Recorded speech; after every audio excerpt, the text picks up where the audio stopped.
नमस्कार, मैं हूं अभय कुमार। आप देख रहे हैं अपना खास कार्यक्रम बिहार समाचार। बिहार समाचार में खबरें, बिहार की बातें, बिहार की देश दुनिया की तमाम खबरें जिसे आपको जानना जरूरी है। बिहार समाचार में हम खबर लेते हैं सत्ता के गलियारों से, पंचायत के गलियों से और गांव के चौपालों से, जिससे आप रहते हैं अपडेट। तो बिहार समाचार के प्रथम पहले हम सुर्खियों पर चर्चा करेंगे कि बाढ़ राहत में लगा हेलीकॉप्टर हुआ दुर्घटनाग्रस्त। बाढ़ राहत में जुटे एयरफोर्स के हेलीकॉप्टर का इंजन फेल हो गया था। मुजफ्फरपुर में पायलट ने पानी में इमरजेंसी लैंडिंग कराई है। लोगों ने कंधे पर उठाकर बाहर निकाला है। मुजफ्फरपुर के औराई में बुधवार को वायुसेना का हेलीकॉप्टर क्रैश हो गया। सीतामढ़ी में हेलीकॉप्टर बाढ़ राहत सामग्री लेकर जा रहा था। नया गांव के वार्ड 13 में यह हादसा हुआ है। हेलीकॉप्टर पानी में गिरा, 2 पायलट और 2 जवान सुरक्षित हैं। हादसे के बाद मौके पर अफरा तफरी का माहौल हो गया। एसडीआरएफ और एनडीआरएफ की टीम के साथ स्थानीय लोगों की मदद से सभी का रेस्क्यू किया गया। आपदा प्रबंधन विभाग के प्रधान सचिव प्रत्यय अमृत ने बताया कि हेलीकॉप्टर राहत सामग्री पहुंचाने में लगा था, तभी जानकारी मिली कि हेलीकॉप्टर का इंजन फेल हो गया है। पायलट ने इसकी जानकारी दी। सूझबूझ से पायलट ने पानी में इमरजेंसी लैंडिंग करवाई। जवानों को मामूली चोट आई, हम उन्हें सम्मानित करेंगे। इस हेलीकॉप्टर क्रैश पर, पानी इमरजेंसी लैंडिंग पर राजनीति भी शुरू हो गई है। सांसद पप्पू यादव ने कहा है कि सेना को खराब हेलीकॉप्टर मुहैया कराया गया। पूर्णिया के सांसद राजेश रंजन उर्फ पप्पू यादव ने मुजफ्फरपुर में वायुसेना के हेलीकॉप्टर दुर्घटनाग्रस्त होने के मामले पर केंद्र और राज्य सरकार पर निशाना साधा है। उन्होंने कहा है कि जानबूझकर सेना को खराब हेलीकॉप्टर मुहैया कराया गया, इसके कारण हादसा हुआ है। सरकार की ओर से पहुंचाए जा रहे राहत सामग्री को लेकर उन्होंने कहा कि एक तो 5 दिन बाद सेना को भेजा जाता है, इसमें भी बेकार पड़े हेलीकॉप्टर सेना को देकर भेज दिया। इसके कारण हेलीकॉप्टर दुर्घटनाग्रस्त हो गई। बिहार में बाढ़ के चपेट में 10 लाख की आबादी है। और बहुत बड़ी खबर यह है कि विधानसभा चुनाव से पहले जनसुराज ने अपनी पार्टी का ऐलान कर दिया है। विधानसभा से पहले 4 सीटों पर उपचुनाव लड़ेगी जनसुराज। मनोज भारती बने जनसुराज के पहले अध्यक्ष। प्रशांत किशोर ने कहा, विधायक सांसद बनकर काम नहीं किया तो हटाएंगे। बिहार की राजनीति में प्रशांत किशोर की जनसुराज पार्टी की एंट्री हो चुकी है। 2 अक्टूबर को यानी बुधवार को पटना वेटनरी ग्राउंड में प्रशांत किशोर ने जनसुराज को आधिकारिक तौर पर लॉन्च कर दिया। एससी समुदाय से आने वाले मनोज भारती को जनसुराज का पहला कार्यवाहक अध्यक्ष बनाया गया है। पीके ने उनके नाम की घोषणा करते हुए कहा कि भारती को इसलिए अध्यक्ष नहीं चुना गया है क्योंकि वह दलित समुदाय से आते हैं, बल्कि इसलिए चुना गया है कि वे काबिल हैं और दलित समुदाय से भी हैं।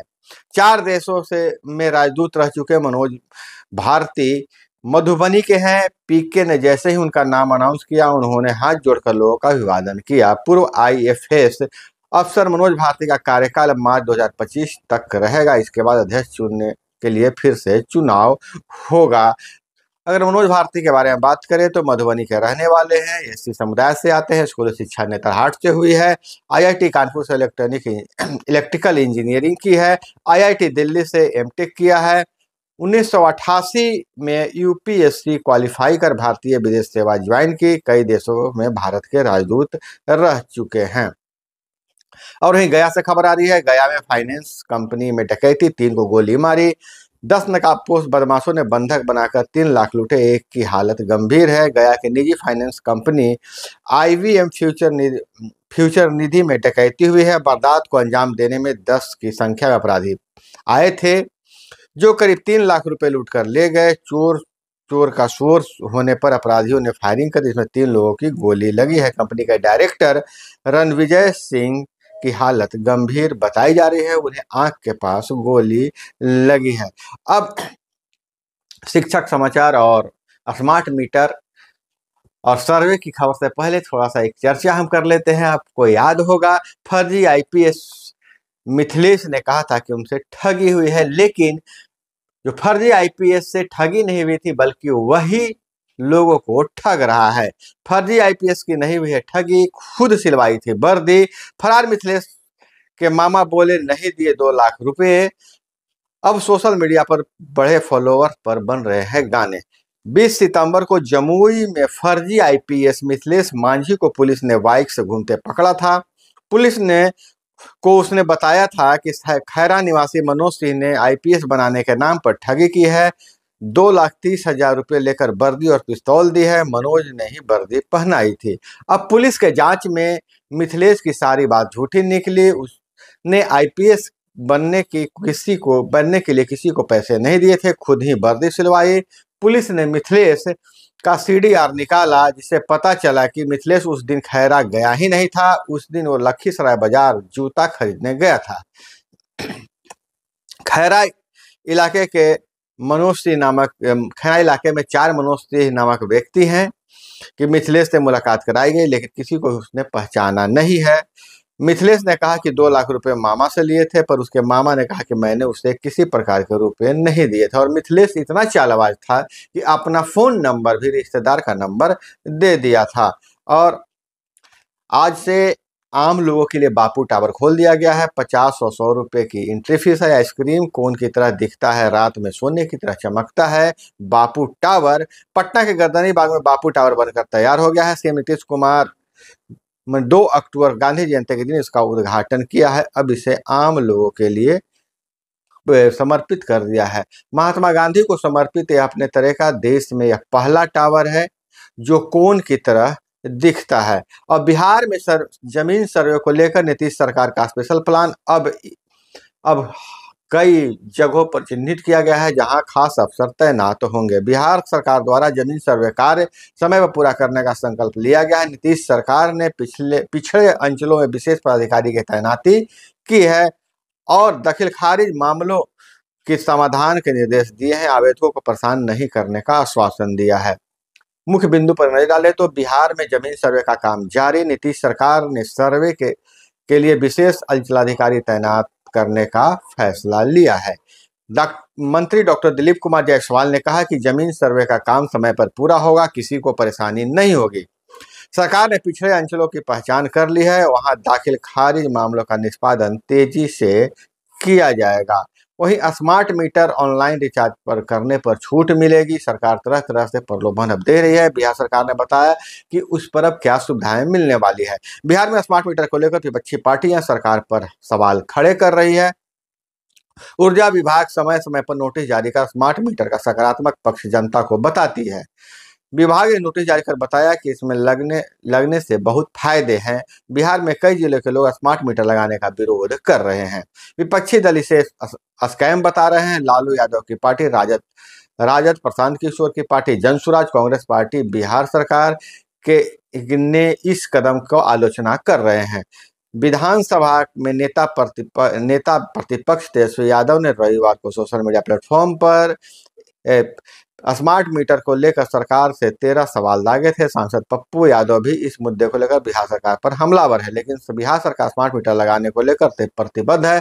और बिहार के सीएम नीतीश कुमार ने ऊर्जा विभाग की समीक्षा बैठक की। बैठक में मुख्यमंत्री ने स्मार्ट प्रीपेड मीटर की स्थिति और बिजली आपूर्ति पर चर्चा की। बैठक के बाद सीएम नीतीश ने ऊर्जा विभाग के अधिकारियों को स्मार्ट मीटर लगाने में तेजी लाने के लिए उन्हें और उनके फायदे बताने का निर्देश दिया है।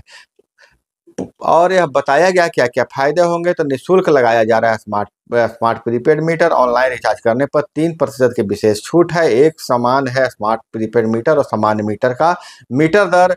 अनुदान आधारित सूर्य घर बिजली मुफ्त योजना में स्मार्ट मीटर करेगा नेट मीटरिंग। कहा जा रहा है कि सूर्य घर योजना में नेट मीटरिंग करेगा। बिहार में शिक्षकों के ट्रांसफर पॉलिसी पर सबसे बड़ा अपडेट आया है। हालांकि यह लॉलीपॉप साबित हो रहा है। बिहार में शिक्षकों की ट्रांसफर पॉलिसी पर बड़ा अपडेट आया है। शिक्षा मंत्री ने बताया है कि मामले पर लगातार मंथन जारी है। बिहार में शिक्षकों के लिए बताया जा रहा है कि पूजा से पहले खुशखबरी है। बीते कई महीनों ने राज्य में शिक्षक ट्रांसफर पॉलिसी लागू करने की मांग कर रहे हैं। बीते लगभग 90 दिनों से शिक्षक स्थानांतरण पॉलिसी का इंतजार कर रहे हैं। अब इस मामले में बिहार शिक्षा मंत्री सुनील कुमार ने अपडेट दिया है। शिक्षा मंत्री ने कहा है कि शिक्षकों को ट्रांसफर और पोस्टिंग की नीति बहुत जल्द हम लोग मंजूरी दे देंगे। बता दें कि ट्रांसफर पोस्टिंग का मामला विभागीय स्तर पर होगा। इस नीति के लागू होते ही उन शिक्षकों को फायदा होगा जो पति पत्नी शिक्षक है या कोई टीचर गंभीर बीमारी से पीड़ित है और या दिव्यांग है। दिव्यांग शिक्षकों को भी फायदा मिलने वाला है। और वहीं पंचायती राज विभाग से बात करें तो पंचायती राज विभाग में बहुत बड़ा निर्णय लिया जा रहा है। पंचायती राज विभाग केंद्र सरकार से पैसे की मांग की है। पंचायती राज विभाग का कहना है कि हम अपने जनप्रतिनिधियों को जो त्रिस्तरीय पंचायती राज के प्रतिनिधि हैं उन्हें हम सशक्त करेंगे, जिसके लिए और पैसे की जरूरत है। हालांकि बिहार सरकार लगातार इस मामले में फेल नजर आ रही है। जहां अब वार्ड सदस्यों की 9 सूत्री मांगों के लेकर बिहार सरकार ने कोई कदम नहीं उठाए, वहीं ग्राम पंचायतों के खजाने खाली हैं और जो भी पैसे आ रहे हैं वह भी दूसरे एजेंसी से खर्च कराए जा रहे हैं। हालांकि जो पंचायती राज विभाग के और जो जनप्रतिनिधि हैं वह लगातार आंदोलन कर रहे हैं। अभी फिलहाल जब हम आपसे बातचीत कर रहे हैं तो जो प्रतिनिधि है पंचायती राज विभाग के वह भितिहरवा से पद यात्रा निकाल चुके हैं और यात्रा के साथ का नाम दिया गया सम्मान के साथ विकास यात्रा। तो इसमें संयुक्त मोर्चा बनाकर सारे मुखिया, सरपंच, पंच, वार्ड सदस्य इस आंदोलन में शामिल हैं। वहीं बाढ़ से 10 लाख लोग प्रभावित हैं। सेना ने संभाल लिया है मोर्चा। पूर्णिया, सहरसा, सुपौल, दरभंगा में सबसे ज्यादा हालत खराब है। 11 अक्टूबर तक होती रहेगी बारिश। नेपाल में भारी बारिश की वजह से कई नदियां उफान पर है। 16 जिलों में करीब 10 लाख की आबादी प्रभावित है और जिसमें पूर्णिया, सहरसा, सुपौल, दरभंगा की हालत बेहद खराब है। बाढ़ के बीच अब वायुसेना की मदद की जा रही है। एयरफोर्स की मदद से बाढ़ प्रभावित इलाकों में कुछ फायदा होने वाला है और जो खास करके एयरफोर्स के हेलीकॉप्टर फूड पैकेट ड्रॉप कर रहे हैं। और इधर अगर हम बात करें तो मोदी ने नीरज चोपड़ा की मां को पत्र लिखा है। नीरज चोपड़ा जिन्होंने ओलंपिक में मेडल लाया है और उन्हें चुरमा के लिए धन्यवाद दिया है। बोले यह नवरात्रि में राष्ट्र सेवा को की शक्ति देगा। प्रधानमंत्री नरेंद्र मोदी ने बुधवार को जेवलिन थ्रोअर नीरज चोपड़ा की मां सरोज देवी को पत्र लिखकर चूरमे के लिए धन्यवाद दिया है। पीएम ने 1 अक्टूबर जमैका के प्रधानमंत्री के लिए रात्रि भोज रखा था। भोज में नीरज भी शामिल हुए थे। इस दौरान उन्होंने अपनी मां के हाथ का बना चूरमा पीएम को खाने के लिए दिया है। दरअसल ओलंपिक के लिए पेरिस जाने से पहले नीरज ने वीडियो कॉन्फ्रेंसेस के जरिए मोदी से बात की थी।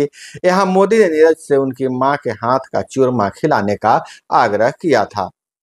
और पत्र के शुरुआत में ही मोदी लिखते हैं, आदरणीय सरोज देवी जी, और उन्हें लिखा, सादर प्रणाम। आशा है आप स्वस्थ, सकुशल और सानंद होंगी। कल भोज में मुझे भाई नीरज से मिलने का अवसर मिला। उनसे चर्चाओं के बीच मेरी खुशी तब और बढ़ गई जब उन्होंने आपके हाथों से बना स्वादिष्ट चूरमा दिया।